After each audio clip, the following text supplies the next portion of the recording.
थोर भक्ती आवडते देवा, त्याची थोर भक्ती आवडते देवा, संकल्पावी माया संसारात,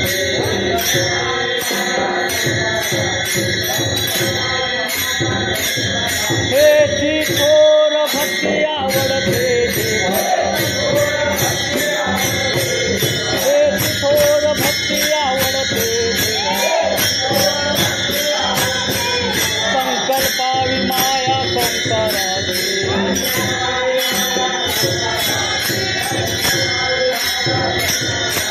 ठेविले अनंते तसेची राहावे,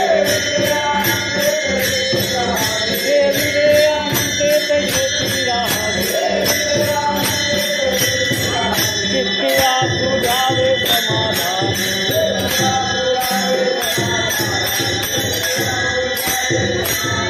वाहिल्या उद्वेग दुःख केवळ, वाहिल्या उद्वेग दुःख केवळ, हो गणे ते फळ संचिताचे,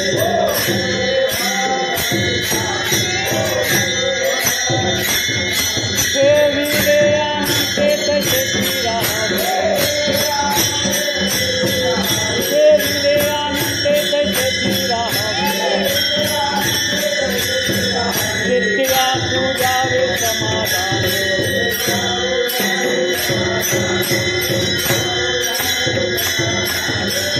सामने घालू तयावरी भार, तुका मने घालू तयावरी भार, वाहू हा संसार देवा पाहे, वाहू हा संसार, ठेविले अनंते तसेची राहावे, ठेविले अनंते तसेची राहावे, नित्या तुझावे समाधान,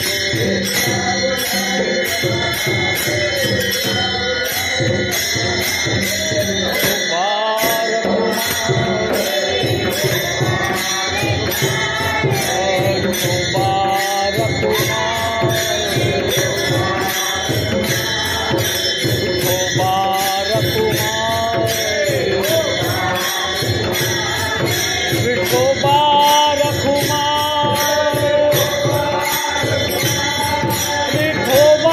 रखुमार,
तैसे राहावे ठेविले अनंते तैसे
भक्ती आवडते देवा संकल्पावी माया संसाराची ठेविले अनंते तैसेची राहावे चित्ती असू द्यावे समाधान ठेविले अनंते तैसेची राहावे वाहिल्या उद्वेग दुःखची केवळ भोगने ते फळ संचिताचे ठेविले अनंते तैसेची राहावे चित्ती असू द्यावे समाधान तुका माने घालू तयावरी भार वाहू हा संसार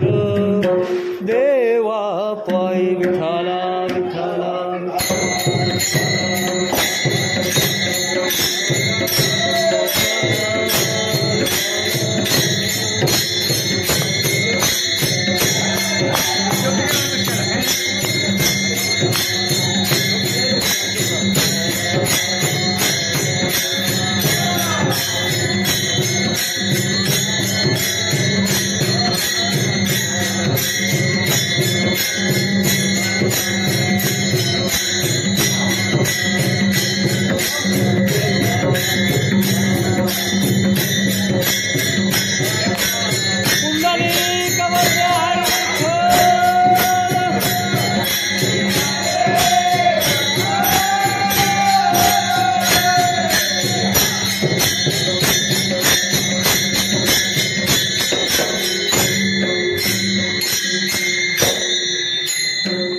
एकादशीच्या निमित्तानं ग्रामदैवत ग्रामभूमी पावडेवाडी येथे सेवा करण्याची संधी आपल्या सर्वांच्या आशीर्वादानं कृपेनं आज तिसऱ्यांदा संधी मिळालेली आहे.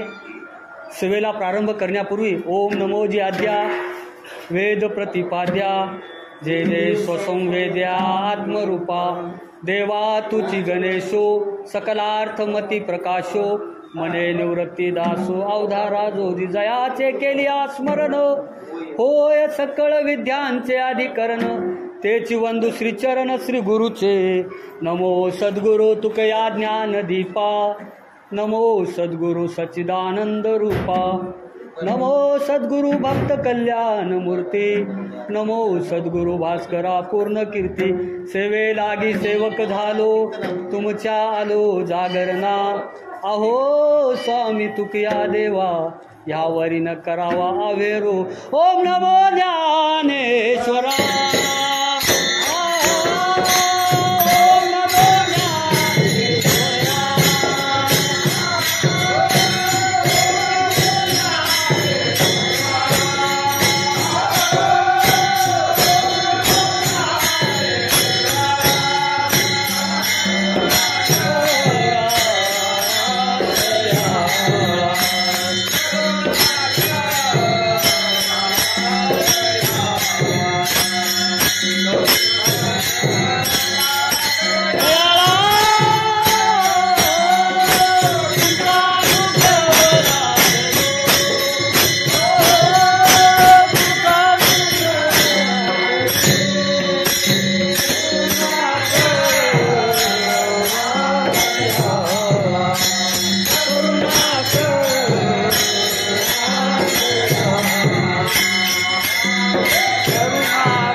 प्रथम नमन, दुसरे चरण संताचिया, त्यांच्या कृपादाने कथेचा विस्तारू.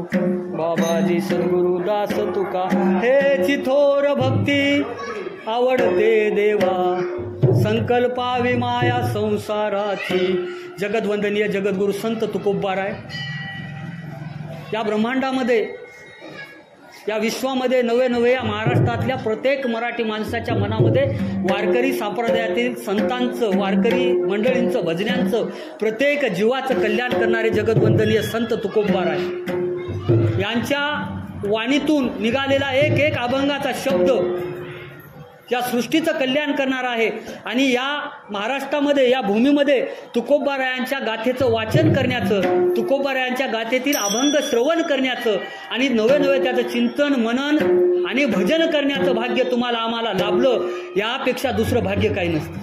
आणि ज्या भूमीमध्ये एवढे महान संत झाले, ज्या भूमीमध्ये एवढे भगवंताची साक्षात मूर्ती अस्तित्वात आहे, पंढरपूर निवासी पंढरीश पांडुरंग परमात्मा, साक्षात श्रीविष्णूचा अवतार महाराष्ट्रामध्ये, आपल्या संत मंडळींची मांदियाळी महाराष्ट्रामध्ये.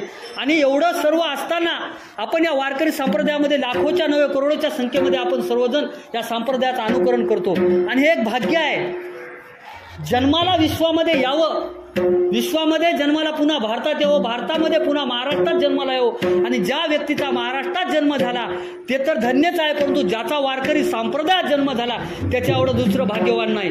कारण उजळले भाग्य आता अवघी चिंता, संत दर्शनी हा लाभ पद्मनाभ जोडीला. हेची थोर भक्ती आवडते देवा, संकल्पावी माया संसारात. या अभंगाच्या माध्यमातून तुकोबाराय भक्तीचं महत्व सांगतात. भक्तीचं महत्व सांगताना भक्त कसा असला पाहिजे, भक्त कोणाला म्हटलं पाहिजे, भक्त किती प्रकारचे असतात, भक्ती किती प्रकारची असते, आणि भक्ती करणाऱ्या भक्ताचे देव किती प्रकारचे असतात. मग देव कोणता निवडला पाहिजे, देवाचं नाम कोणतं निवडलं पाहिजे, देवाची भक्ती कोणत्या प्रकारची केली पाहिजे, आणि भक्ताचे प्रकार, आपण भक्त कोणत्या प्रकारातले आहोत, असे अनेक प्रश्न या अभंगाच्या माध्यमातून समोर येतात. अगोदर आपण समजून घेऊ, भक्ती करायचं ठरलं. आता आपलं सर्वांचं ठरलं की आपल्याला भक्ती करायची, देवाची भक्ती करायची. मग भक्ती करण्यापूर्वी भक्त कसा असला पाहिजे, भक्तात काय गुण असले पाहिजे ना. भक्त कोणत्या प्रकारचा असला पाहिजे, भक्तामध्ये गुणवत्ता कोणती असली पाहिजे, भक्त कोणत्या पद्धतीची भक्ती करतो. भक्तीचे प्रकार, भक्ताचे प्रकार सुद्धा 3 आहेत. राजस भक्ती, तामस भक्ती आणि सात्विक भक्ती. राजसिक भक्त, तामसिक भक्त आणि सात्विक भक्त हे भक्ताचे प्रकार झाले. राजसिक भक्ताचा प्रकार सांगतो, तामसिक सांगतो आणि सात्विक सुद्धा भक्ताचा आणि भक्तीचा प्रकार आहे. तत्पूर्वी भक्त कसे असतात? संतांनी तुकोबरांनी सांगलेले, भक्त ऐसे जाना गेले आशापाश, विषय तो त्यांचा झाला नारायण, नावडे जनधन माता पिता. मग भक्त असला कसा पाहिजे? भक्त ऐसे जाना जे देही उदास, गेले आशापाश. मग आशा, मोह, माया, आशा पूर्ण होतात का? नाही होत. सुटतात का? नाही. ध्येय, आशा, आकांक्षा यांची होत असे का पूर्ती? एका कवीनं म्हटलेलं आहे, यांची पूर्ती होत नाही. मग ही पूर्ती कोण केली? पूर्ती होती केल्याने होत आहे रे आधी केलीची पाहिजे. असाध्य ते साध्य करीता सायासन, कारण अभ्यास. तुकोबारायांनी सांगितले की कारण अभ्यास, असाध्य ते साध्य करिता सायास, कारण अभ्यास तुका म्हणे. तुकोबरायांनी सांगलेल्या एका एका प्रमाणाने, एका एका चरणानं जर आपण वर्तन केलं, भक्तीचं आचरण केलं, तर अशक्य असं काहीच नाही. मग भक्ती, भक्त आणि देव. भक्त कसा असला पाहिजे? त्याच्यामध्ये मोह, काम, क्रोध, लोभ, मोह, मद, मत्सर आणि अहंकार हे षडविकार नसले पाहिजे. मग चला याच्यातून 3 याला सूट देऊत. आपण संसारातले माणसं आहेत. आपल्यामध्ये काम, क्रोध आणि मत्सर हे 3 जरी गुण नसले तरी मनुष्य जन्माला आल्याचं कल्याण होते. मोह, संसारामध्ये मोह असते, प्रत्येकाला 4 पैसे कमावा वाटतात, सुखानं जगा वाटते. हे मनुष्य जन्माला संसार लागला थोडंफार तर येणारच आहे, पण त्याला त्याच विषयी या अभंगामध्ये तुकोबारायांनी समोर सांगितलं. मोहाला आवर घातला पाहिजे, कितपर्यंत घातला पाहिजे, कसा घातला पाहिजे हे महत्वाचं आहे. परंतु काम, क्रोध आणि मत्सर, सुरुवातीला काम, आपली बुद्धी स्थिर असली पाहिजे, आपलं मन स्वच्छ असलं पाहिजे आणि आपलं चारित्र्य, आचरण हे उत्तम आणि चांगलं असलं पाहिजे. तुकोबारायांनी खूप छान सांगलेले आहे, प्रत्येक स्त्री आपली माय बहीण आहे. प्रत्येक स्त्री पराविया नारी रखुमाई समान, गेले नमोनिया ठाईचे ती. आणि ज्याच्या अंगातला काम दूर गेला त्याचा भक्तीचा मार्ग सुरू झाला. क्रोध, छोट्या छोट्या शुल्लक गोष्टीचा आपल्याला मोह जडलेला असतो.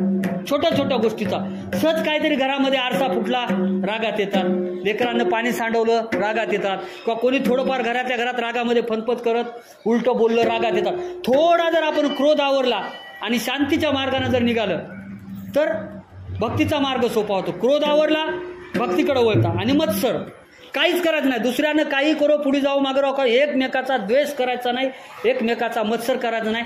दुसऱ्याच्या आनंदामध्ये आपला आनंद शोधला, दुसऱ्याच्या सुखामध्ये आपलं सुख शोधलं, दुसऱ्याच्या दुःखामध्ये आपलं दुःख शोधलं की आयुष्य सुखात होतं आणि मत्सर निघून जातो. ज्यानं कामावर, क्रोधावर आणि मत्सरावर विजय मिळवला त्यानं भक्तीवर विजय मिळाला. तो भक्तीच्या मार्गावर जातो, नव्हे नव्हे तो भक्त होतो. कारण त्याचं देहाविषयी आसक्ती दूर होती, शरीरामध्ये मनामध्ये विरक्ती निर्माण होती आणि वैराग्याच्या भावनेकडे जातो. हेची थोर भक्ती, हेची थोर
थोर भक्ती आवडते देवा, संकल्पावी माया संसाराची. संकल्पावी माया म्हणजे संसारावरचा मोह कमी करावा, नवे पूर्णपणे कमी करावा. एका जीवनाच्या स्थिरतेवर आलो, एका आयुष्याचं वळण झालं. एकदा काय माणसाच्या आयुष्यातले काय प्रपंचातले दिवस ओलांडले, नवे 40, 35, 50 ओलांडली की आपण त्या परमार्थाच्या पथावर मार्गावर यायला हरकत नाही. आणि प्रत्येकानं आलंच पाहिजे, कारण सुख पाहता जवा पुढे दुःख पर्वता एवढं जर दुःख कमी करायचं असेल आणि सुखाचा मार्ग जरी तू सुखाशी करीशी तळमळ, तरी तू पंढरीशी जाय, मग तू अवघाची सुखरूप होशील जन्मोजन्मीचे. याच जन्मातले नाही तर अनेक जन्मातले दुःख विसरण्याची ताकद भगवंताच्या भक्तीमध्ये आहे, परमार्थामध्ये आहे. परंतु त्यासाठी काय करावं लागणार आहे? आपल्याला भक्ती करावं लागणार आहे. आता सांगतो, भक्तीचं प्रमाण, भक्ताचं प्रमाण एवढं वाढलंय. भक्ताची संख्या कमी नाही दादा, खूप भक्त आहेत. पण भक्तीचे प्रकार सांगतो तुम्हाला आणि भक्ताचे प्रकार सांगतो. 3 नंबरचा 1 नंबरवर घेतो. तामसिक भक्ती. तुकोबरांनी छान सांगलेलं आहे. अभंग जर वाचला, ऐकला आणि सर्वांच्या परिचयाचा आहे. ऐसे कैसे झाले भोंदू, कर्म करूनी अंगा लावून या राख, डोळे झाकून, हे दाखवणारे जे भक्त असतात.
भक्ती सोंगदावी जगा.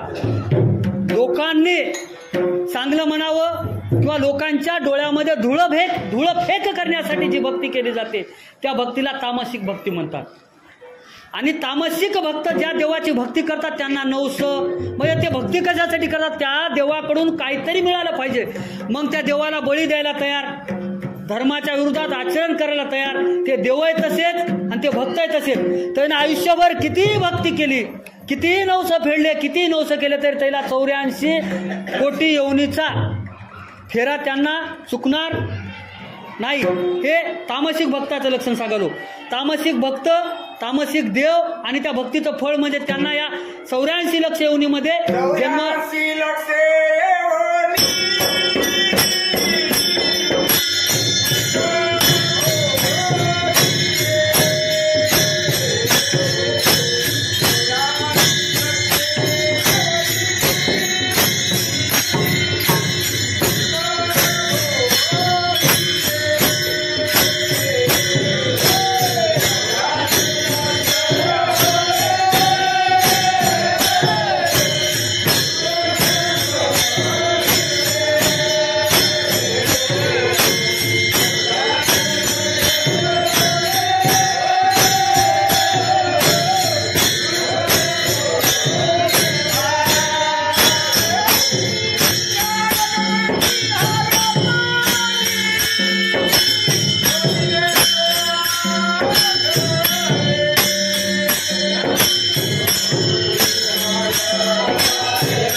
परोपकारी. आंधळ्या दृष्टी देतो. आंधळे म्हणजे कोण? तुम्ही आम्ही भगवंताला ओळखत नाही. या जन्म कशासाठी झालाय त्याला ओळखत नाही. आंधळे म्हणजे तामसिक भक्तीमध्ये अडकलेले सगळे लोक. आता दुसऱ्या क्रमांकावर राजसिक भक्ती येते. हा मार्ग खूप उत्तम आहे. राजसिक भक्ती करणारे हे संसारातले असतात, तुमच्या आमच्यासारखे. संसार सुद्धा एवढा उत्तम आणि चांगला करतात. स्वतः कष्ट करतात. कष्टातून मिळालेल्या एका रुपयावर संसाराचा गाडा पूर्ण वाहतात आणि त्याच्यातून 1-2 रुपये जे काही घडतं ते भगवंताच्या सेवेमध्ये लावतात. ही राजसिक भक्ती आहे. आणि राजसिक भक्तीचा एकच फळ चांगलं आहे, कारण राजसिक भक्ती हे संसारातले लोक उत्तम प्रकारे पूर्ण करू शकतात. संसार करत करत परमार्थ करायचा. एकीकडे उत्तम संसार आणि दुसरीकडे उत्तम परमार्थ, आणि या दोन्हीची साधना करत करत आयुष्याच्या शेवटी मराव्या परी कीर्ती उरायको. तुका म्हणे एका मरण्याची सरळे, उत्तमची उरे कीर्ती मागे.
शय्यावर पडल्यानंतर पूर्ण गाव म्हणत असेल हा माणूस चांगला होता, यानं चांगल्या आयुष्यामध्ये काम केलं, कधी कोणाचं वाईट केलं नाही, ओळखून घ्यायचं. यानं राजसिक भक्ती केली आणि यानं सद्गतीला लाभला. आणि राजसिक भक्तीचं एकच आहे, तुका म्हणे गर्भवासी सुखे घालावे आम्हासी. राजसिक भक्तीमध्ये यशस्वी झालेल्या किंवा राजसिक भक्तीमध्ये पात्र झालेले भक्त भगवंत त्याला पुन्हा त्या मनुष्य योनीमध्ये जन्म देतो आणि पुन्हा त्याला भगवंताच्या भक्तीचं, ज्ञान साधनेचं, नामस्मरणाचं भाग्य लाभतं. आणि आता तिसरा म्हणजे प्रथम भक्तीचा प्रकार, तो तुमच्यानं आणि आमच्याच्यानं शक्य नाही, पण अशक्य सुद्धा नाही, कारण तुमच्या आमच्यामध्येच गुरुवर्य संत मारुतराव महाराज अस्तापूरकर हे ब्रह्मीभूत माणसं आपल्यामध्ये होऊन गेले. मोतीराम महाराज होऊन गेले, मार्तळेकर मामा होऊन गेले, धुंडा महाराज होऊन गेले. आपण ऐकलेले पाहिलेले हे संत मंडळी आहे. यांनी सात्विक भक्ती केली. सात्विक भक्ती म्हणजे निष्काम भक्ती, कसलीच देवाकडे अपेक्षा नाही, भगवंताकडे काहीच मागायचं नाही. आणि भक्त कसा असतो, आणि भक्तानं संसाराचा त्याग किंवा संकल्पावी माया संसाराची, यावर बोलायचं आपल्याला. संकल्पावी माया संसाराची, याचं एक दृष्टांत किंवा उदाहरण देतो तुम्हाला, की संत गोरोबा काका संसार करत असताना परमार्थात एवढे गुरपटून जायचे की त्यांच्या पूर्वीही तेवढा संत त्या परमार्थामध्ये कोणता गुरपटला नव्हता, आणि त्यांच्या नंतर सुद्धा तेवढा परमार्थामध्ये चित्त तुझे पाय डोळा रूपाचे ध्यान अखंड मुखी नाम.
का? भक्तीमध्ये, भगवंताच्या नामस्मरणामध्ये आणि कामामध्ये तुझे रूप चित्ती राहो, मुखी तुझे नाम. या प्रमाणे भक्ती करत असताना गोरोबा काका चिखल तोडत असताना त्यांच्या पायाखाली स्वतःचं लेकरू आल्यानंतर त्या लेकराचं मृत्यू होतो त्यांच्या पायाखाली होऊन. नवे पुढचा प्रसंग सर्वांना माहिती आहे. पुन्हा सासरे येतात, दुसरं लग्न लावून देतात. पहिलीला सांभाळलं तसं हिला सांभाळा म्हटले आणि विठोबाची शपथ पहिल्या पत्नीने दिलेली असते, अंगाला हात लावाल तर. या प्रमाणानुसार त्यांनी संसाराचा त्याग कसा केला होता. संकल्पावी माया संसाराची. संत कुंभार गोरोबा काकांचं जर चरित्र वाचलं, ऐकलं तर आपल्या लक्षात येईल की संसाराचा त्याग कसा राहतो. आणि तुकोबारा दुसऱ्या चरणामध्ये ठेविले अनंते चित्ती असू द्यावे. पण ठेविले अनंते तैशीची राहावे म्हणजे काय? जसं ठेवलं तसंच आहे राहायचं किंवा देरे हरी या पद्धतीनं नाही राहायचं. मग ठेविले अनंते तैशीची राहावे या प्रमाणालायक प्रमाण संत श्रेष्ठ सावता महाराजांचं आहे. समयासी सादर व्हावे, देव ठेविले तैसे राहावे. कधी बैसोनी हातीवर, कधी पालकी सुभेदार, कधी होऊनी पायीचा चाकर, चालत जावे समयासी. आयुष्यामध्ये जर श्रीमंती आली तर हातीहून बसून चालण्याची तयारी ठेवायची. तेवढं वैभव, तेवढी श्रीमंती, तेवढी दानशूरपणा तुमच्यामध्ये आला पाहिजे. कदाचित त्या खालची पातळी आली तर अंबारीवरचं तुम्ही पालखीत बसून जायचे दिवस आले तर पालखीत बसून सुद्धा जायला आपण मागं पुढे नाही पाहिलं पाहिजे, खेद वाटला नाही पाहिजे.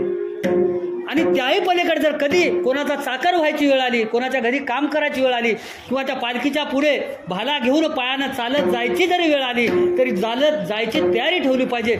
एवढं समाधान यालाच ठेविले अनंते चित्ती असू द्यावे. जी परिस्थिती आहे, जैसी स्थिती आहे तैशा परिपाये कौतुक पाहे संचिताचे. मग संसारच करायचा नाही का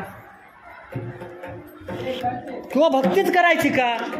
मग संसार करायचा की भक्ती करायची? मग आपल्याजवळ पैसा नाही, काम केल्याशिवाय पोट भरत नाही, मग अशा परिस्थितीमध्ये कशी भक्ती करायची? ठेविले अनंते तैशीच राहून चित्ती असू द्यावे. मग समाधान कशामध्ये आहे, सुख कशामध्ये आहे? जो व्यक्ती भगवंताचं नामस्मरण करतो त्याची चिंता दूर होती. हरिमुखे गाता तया नाही मागुता. आणि हरिमुखे म्हणा हरिमुखी गाता हरपाली चिंता, हरिमुखी गाता हरपाली चिंता.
हरपली चिंता तया नाही मागुता.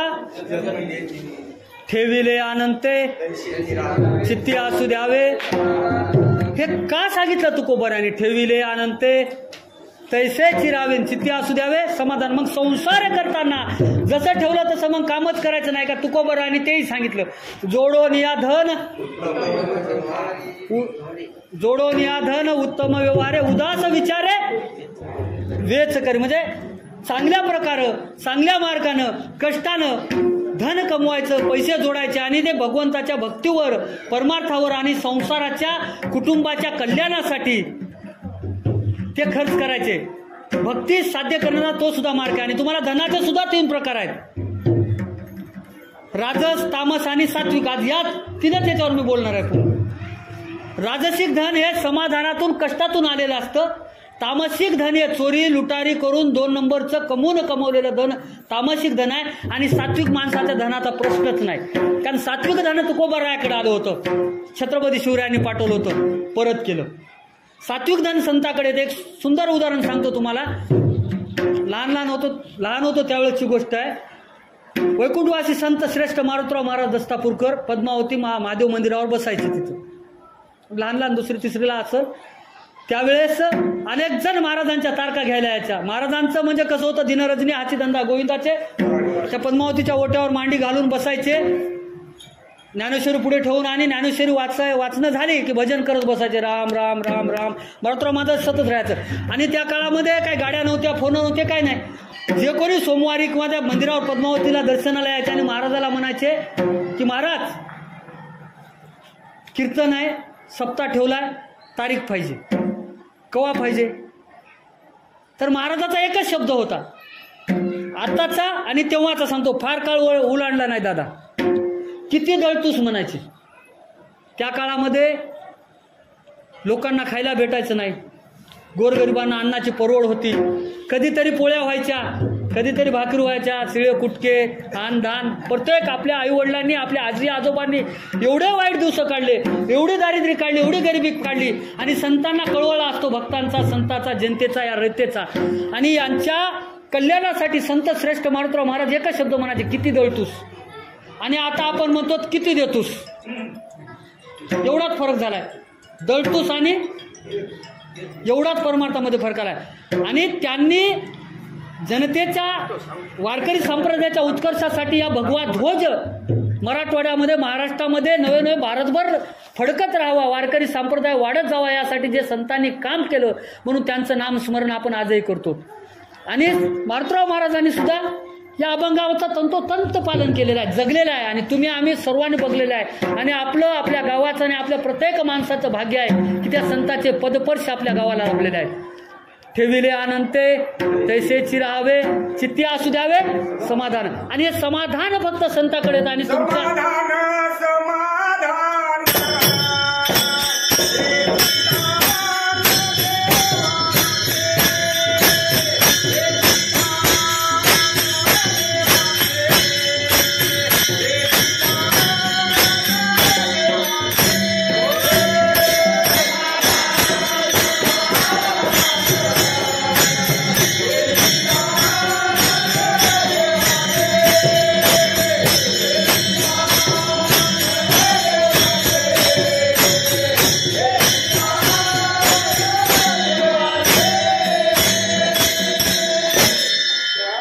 विठाला विठाला.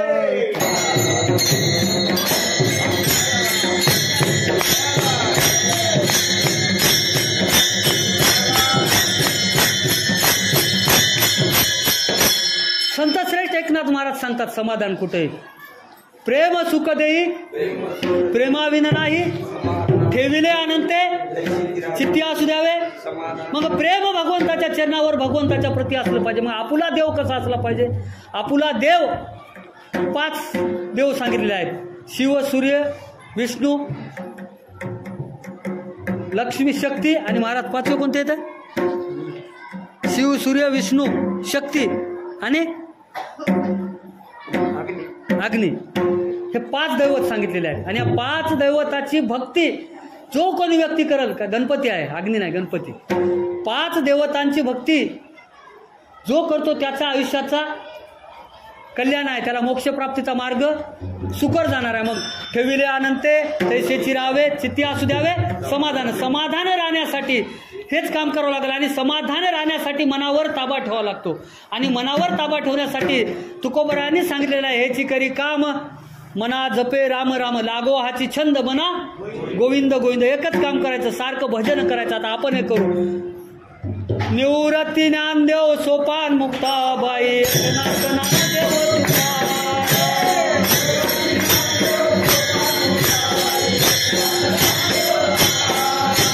निवृत्ती ज्ञानदेव सोपान मुक्ताबाई,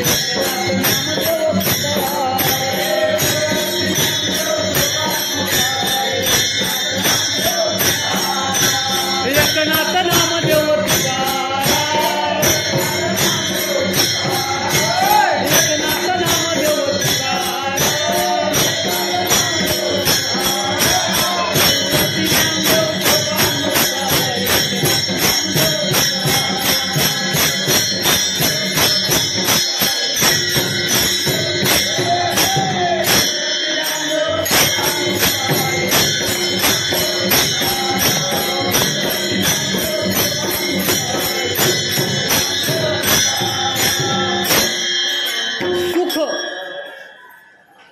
दुःखानंतर सुख मिळतं.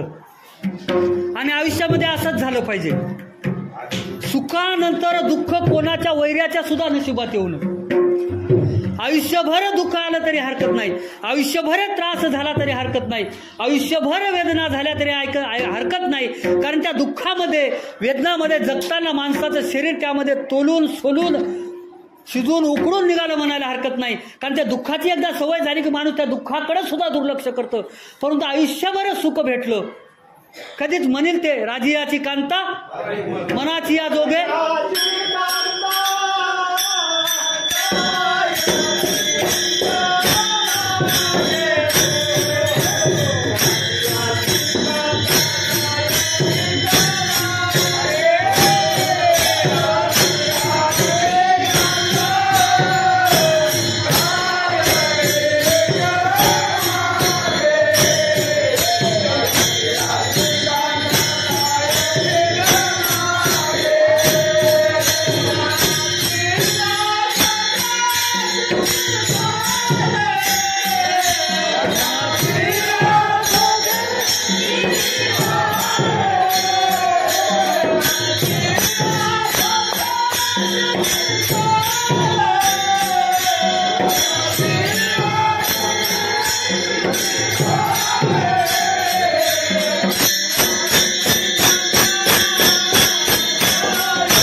राजियाची कांता काय भीक मागे मनाची या जोगे. एवढं सुख असायला अचानक दुःखाचा डोंगर जर आयुष्यामध्ये पडला तर ते माणूस जगू शकत नाही. त्या माणसाच्या मनावर परिणाम होतो. त्याच्यामुळे भगवंताकडे एकच मागणं करायचं, भगवंता माझी जी परिस्थिती आहे, मी ज्या परिस्थितीमध्ये जगत आहे त्या परिस्थितीच्या खाली माझी परिस्थिती घसरू नये. तुला द्यायचंच तर थोडं समाधान दे, सुख दे. मी आहे त्या परिस्थितीमध्ये जगण्याला तयार आहे. आपल्या माता माऊल्याकडे पहा, बारकाईनं आपल्या आईकडे पहा, पत्नीकडे पहा, बहिणीकडे पहा, आपल्या नातलं का आजीकडे पहा. घरामध्ये काही कमी जास्त झालेलं असलं किंवा किराणा संपलेला असेल, काय वस्तू संपलेली असेल, कुठं जायचं असेल आणि घरच्या कारभाऱ्याजवळ मालकाजवळ जर पैसे नसतील तर बायका 4-4, 8-8 दिवस म्हणत सुद्धा नाहीत की किराणा संपलाय, ही आणायचंय, इथं जायचंय. त्यांना कळते हे समाधान हे संसार साध्य करणाऱ्या माता माऊल्याकडे असतं. हे समाधान आपल्याकडे सुद्धा आलं पाहिजे. कारण स्त्री कौतुक, स्त्रीचे उपकार हे सर्वाधिक पुरुषार्थ. म्हणून आदिशक्ती स्त्रीला उपमा दिलेली आहे, कारण स्त्रीच आदिशक्ती मुक्ताबाई दासी झाली. या शक्तीच्या भक्ती करणाऱ्या ह्या पूर्ण स्त्रिया माता आहेत, माता भगिनी आहेत. आणि संसाराचा गाडा यशस्वी करण्यासाठी जे स्त्रीचं योगदान आहे पुरुषांचं 40% आणि स्त्रींचं 60% आहे. आपण मान्य करो न करो, पुरुष सत्ताक कुटुंब पद्धती असो की मातृसत्ताक कुटुंब पद्धती असो, दोन्ही सत्ताक कुटुंब पद्धतीमध्ये कुटुंबाला, संसाराला सोन्याचं रूप, सोन्याचा संसार करण्याचं काम या स्त्रिया करत असतात. कारण या रथाची चाकं चालताना दोघांचाही तेवढाच वाटा असतो आणि सारथी होऊन घरातल्या कर्त्या पुरुषाला काम करावं लागतं. कारण त्यांच्याकडे संयम, शांती आणि समाधान असतं. आणि ते गुण ज्या कुटुंबामध्ये असतात, दया, क्षमा, शांती, ते देवाची वसुती. आणि दया, क्षमा, शांती असली तिथं समाधान येतं, आणि जिथं समाधान येतं असतं तिथं भगवंत येतात, आणि जिथं भगवंत येतात तिथं भक्ती साध्य होते. म्हणून ठेविले अनंते तैसेची राहावे, चित्ती असू द्यावे समाधान. आता समाधान आणि दुःख सांगतो तुम्हाला. पहाते पांडव अखंड वनवासी, परित्या देवासी, सुदामा ब्राह्मण दारिद्र्य पिढीला नाही विसरला पांडुरंगा. म्हणजे सुदामा एवढं दारिद्र्य आणि दैन्य आपल्याला आहे का? पण तेवढं दारिद्र्य आणि दैन्य आपण सोडून द्या. आजचे हस्तिनापूर म्हणजे आजची दिल्ली, म्हणजे तेव्हाचा हस्तिनापूर, तेव्हाची ती दिल्ली, तर तेवढं भारताचं राज्यवैभवाचे मालक असताना सुद्धा कट कारस्थान, राजकीय षड्यंत्र रचून दोनदा विजनवास आणि वनवास असं दोनदा त्यांना पूर्ण राहावं लागलं. परंतु वनवासात असून सुद्धा त्यांनी भगवंताच्या भक्तीचा त्यांचा एकच मंत्र होता, श्रीकृष्ण गोविंद हरे मुरारी, हे नाथ नारा. पण हे झालं. रामानामधला जर पाहिलं, आपले बजरंगबली मारुती आहे, काय होतं? फक्त नामस्मरणाची ताकद होती, नामस्मरणाची शक्ती होती. रावणासोबत झालेलं युद्ध असेल, किंवा सीतेला शोध घेण्याचा प्रसंग असेल, किंवा लक्ष्मणाला शक्ती लागल्यानंतर द्रोणागिरी आणण्यासाठी जात असतानाचा प्रसंग असेल, किंवा सुंदरकांडामध्ये किष्किंधा परिसरामध्ये रामप्रभूची जेव्हा भेट होती तेव्हापासून अयोध्येत गेल्यानंतर सीतामातेने रत्नहार भेट देईपर्यंत जर मारुतीरायाचं पूर्ण चरित्र अभ्यास केला तर मारुतीरायाने एकच काम केलेले आहे, भक्ती. आणि भक्तीची शक्ती एवढी मोठी होती की मारुतीरायाच्या हृदयामध्ये साक्षात प्रभू श्रीरामचंद्र, सीतामाता, लक्ष्मणला सुद्धा वास करावा लागला, मूर्त रूपानं, सगुण रूपानं.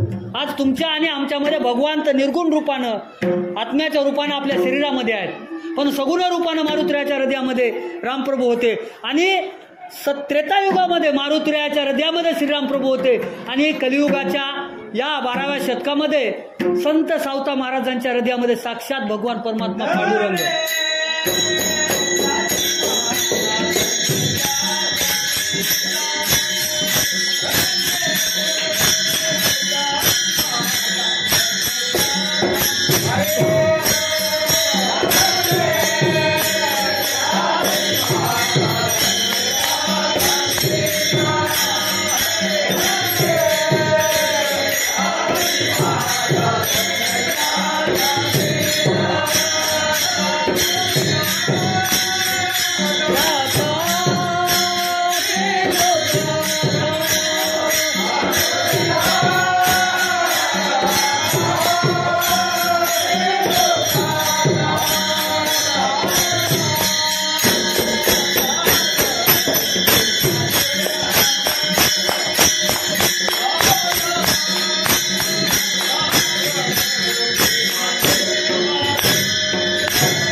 ठेविला दाता त्रिलोक्याचा. हे कशामुळं झालं? भक्तीनं आणि समाधानानं. ठेविले अनंते तैसेची राहावे, चित्ती असू द्यावे समाधान. मग भक्ती कशी करायची?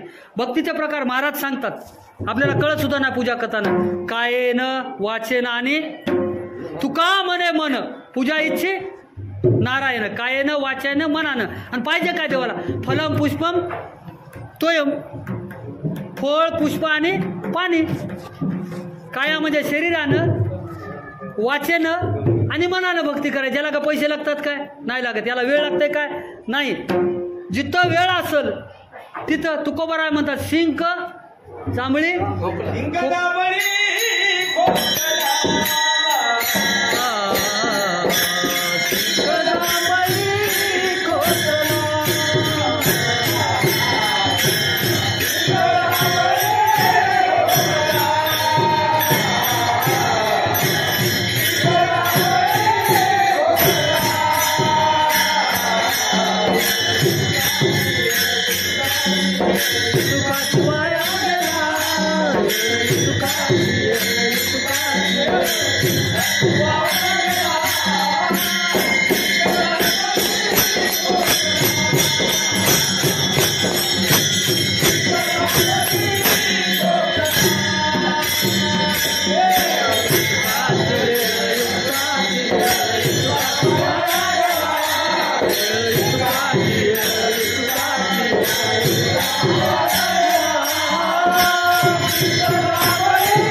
तुकोबऱ्यांचा वेळ शिंक जांभळे आणि खोकला हे 3 वेळाच वाया गेला म्हणतात महाराज. पण मी म्हणतो आपण या 3च वेळेस नाव घ्यास देवाचं. वेळच नाही आपल्याकडे कामापुढे. वेळ अजिबात आपल्याकडे भगवंताचं नाव घ्यायला नाही. आपल्याला शिंक आलं की रामकृष्ण हरी म्हणायचं, खोकला आला की रामकृष्ण हरी म्हणायचं, जांभळी आली की रामकृष्ण हरी म्हणायचं, झोपीतून उठलं की रामकृष्ण हरी म्हणायचं, झोपी जायच्या आधी रामकृष्ण हरी म्हणायचं. एवढं म्हणलं तरी आपल्या आयुष्याचं कल्याण आहे. कारण हरिमुखे म्हणा पुण्याची गणना फुकट पुण्य आहे ना.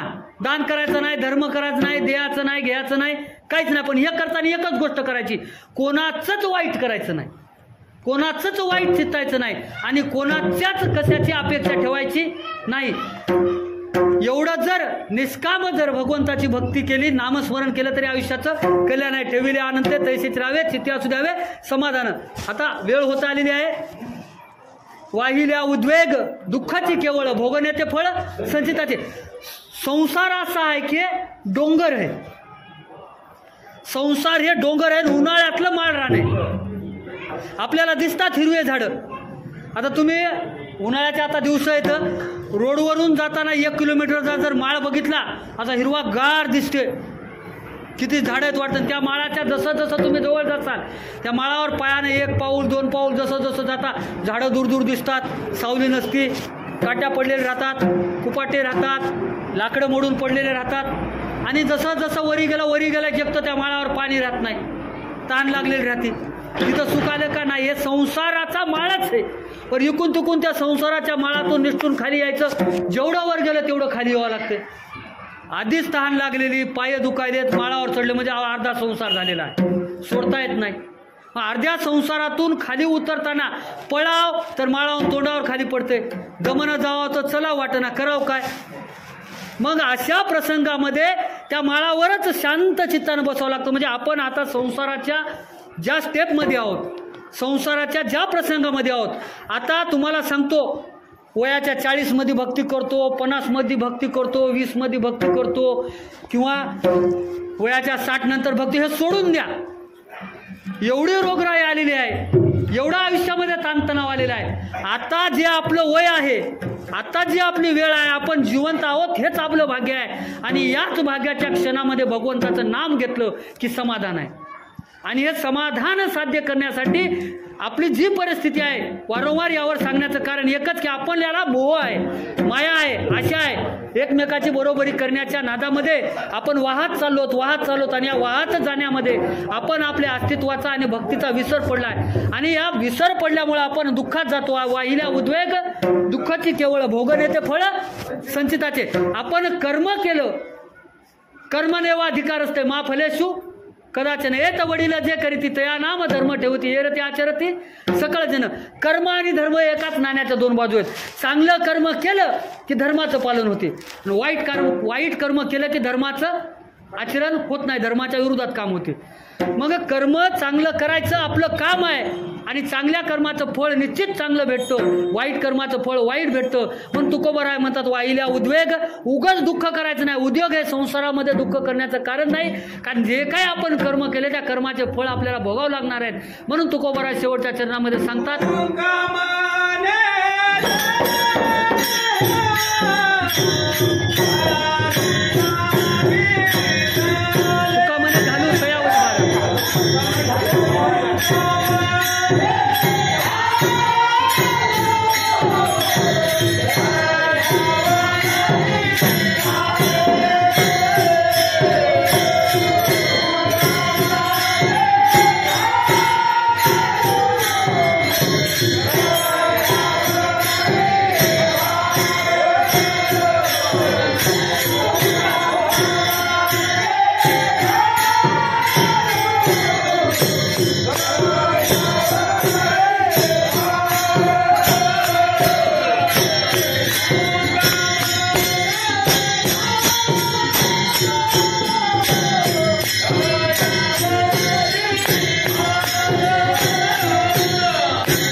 तुका मने घालू तयावरी भार कोणावर?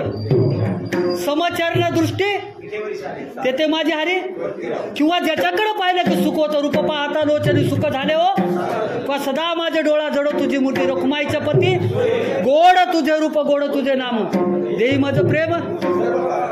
ज्याच्याकडे पाहिलं की आवडे रूप गोजिरे सगुण पाहता लोचन, अरे ज्याच्याकडे बघितलं की समाधान मिळतं, ज्याच्याकडे पाहिलं की मनाला समाधान होतं, ज्याच्याकडे पाहिलं की सुख वाटतं आणि त्या भगवंताच्या प्रतिमेकडे पायाकडे बघितलं की आपलं सगळं विसरून जातो. आपण पंढरपूरच्या वारीत गेल्यानंतर त्या रांग किती असते, वारकरी मंडळी 36 तास 48 तास 60 तास त्या वारीमध्ये थांबतात, पण त्यांच्या चेहऱ्यावर किती समाधान असतं. झालं 8 घंटे राहिले, झाले 16 घंटे राहिले, 4 घंटे राहिले, 2 घंटे राहिले, आता भगवंताचं दर्शन होतं. आणि ज्यावेळेस भगवान परमात्मा पांडुरंगाच्या दरबारामध्ये आपण जातो आणि पदपर्श दर्शन घेतो त्यावेळेस त्याचा त्या 48 तासाचा त्याच्या 36 तासाचा थकवा निघून जातो. किती 36 तासाचा थकवा एका क्षणामध्ये निघून जातो. त्या भगवंताची ती शक्ती आहे. आणि तुकोबाराव म्हणतात त्या देवावर भार टाकायचा आहे, नाही तर हे बळी मागणारे देव काही कामाचे नाहीत. दंडन मुंडन किंवा बळी मागणारे, नवस मागणारे, अंगात येणारे, अंगातून जाणारे जे देव स्वतः उपाशी आहेत, ज्या देवालाच अपेक्षा आहे त्या देवाकडे भक्ती करण्याची हेंदरी शेंदरी दैवते कोण पूजे भूते खेते. तुकोबराय पूर्ण प्रकटपणे मांडतात, विद्रोहीपणाने मांडतात आणि सत्यपणाने मांडतात. म्हणून तुकोबरायाचे अभंग आज 4था वेद म्हणून ओळखले जातात. एवढी शक्ती, एवढी ताकद आणि एवढी क्षमता जगद्गुरु तुकोबरायाच्या अभंगामध्ये आहे. काहीच वाचायची गरज नाही. 2 ग्रंथ आपल्याकडे असले पाहिजे. वेळ भेटला 1 पान वाचा, अर्ध पान वाचा, नाहीतर 1 अभंग रोजचा वाचा आणि 1 ओळी वाचा. ज्ञानेश्वरीची ओळी आणि गाथ्यातला अभंग. आणि हे नसेल तर भजनी मालिकेमधले रोजचे 4 जरी अभंग वाचले तरी माणसाला आयुष्याचं कल्याण कशात आहे, सुख कशात आहे, समाधान कशात आणि भक्तीचा मार्ग कसा आहे समजतो. नित्यनेम नामी तो प्राणी दुर्लभ लक्ष्मी वल्लभ त्या जवळी. लक्ष्मी वल्लभ म्हटलं ज्ञानेश्वर माऊलीने, कारण लक्ष्मी आली की वल्लभ आला की लक्ष्मी आली, पती आला की पत्नी आली, कुटुंब प्रमुख आला की सगळं कुटुंब त्याच्या मागे येतं. त्याप्रमाणे भगवंत परमात्मा पांडुरंगाची आपण भक्ती करायची. पांडुरंगाची भक्ती केली की लक्ष्मी त्याच्या सोबत आहे. म्हणून बघा तुम्ही, संतांनी गरिबी बघितली पण गरिबीत राहिले का? नाही. त्यांनी आहे त्या परिस्थितीमध्ये समाधानाने राहिले, आनंदाने जगले. त्यांना कधी लक्ष्मीची कमतरता झाली नाही. त्यांनी लागल तेवढं त्यांच्याकडे आलं आणि त्यांनी त्या मार्गाने सुखानं आयुष्य जगलं. म्हणून तुका मने घालू तयावरी भार वाहू हा संसार देवापायी. देवाच्या पायी संसार का वायाचा? तर हा संसार अगोदरच ज्ञानेश्वर माऊलींनी सुखाचा केलेला आहे. अवघाची संसार आनंद भरीनं जाईन गे माये तया पुन्हा भेटेन माहेरा. एवढी ताकद नामस्मरणामध्ये आहे, भगवंताच्या भक्तीमध्ये आहे. त्याप्रमाणे तुका मने घालू तयावरी भार वाहू हा संसार ठेविले अनंते तैसेची राहावे चित्ती असू द्यावे समाधान. ज्ञानेश्वर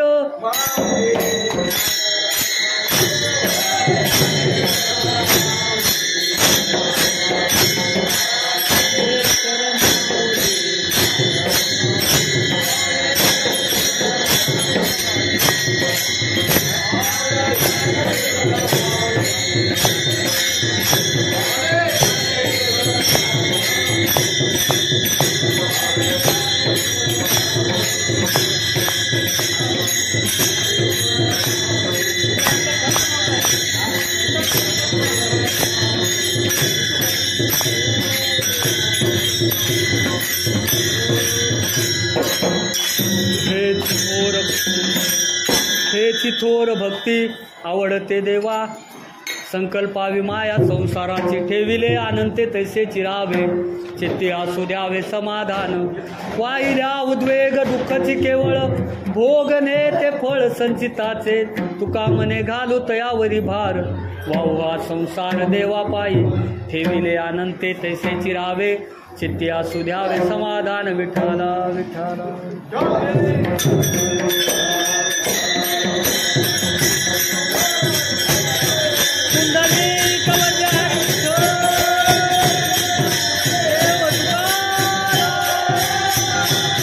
पंढरीनाथ भगवान की माऊली ज्ञानेश्वर जगद्गुरु तुकाराम महाराज की छत्रपती शिवाजी महाराज की.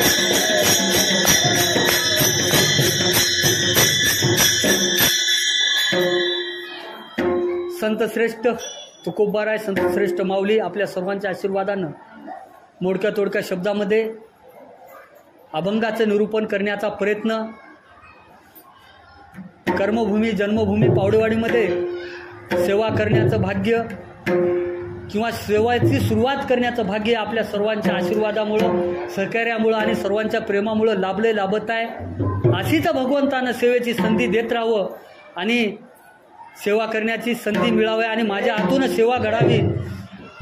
जे काही चुकलं असेल, जे काही चुकीचे शब्द गेले असतील ते माझे समजा, ते मला परत द्या आणि चांगले असतील ते ग्रहण करा. संत जगद्गुरु तुकोबारायांचे समजून एवढे बोलून चाल घ्यायची. जय विठ्ठल, जय विठ्ठल, जय विठ्ठल.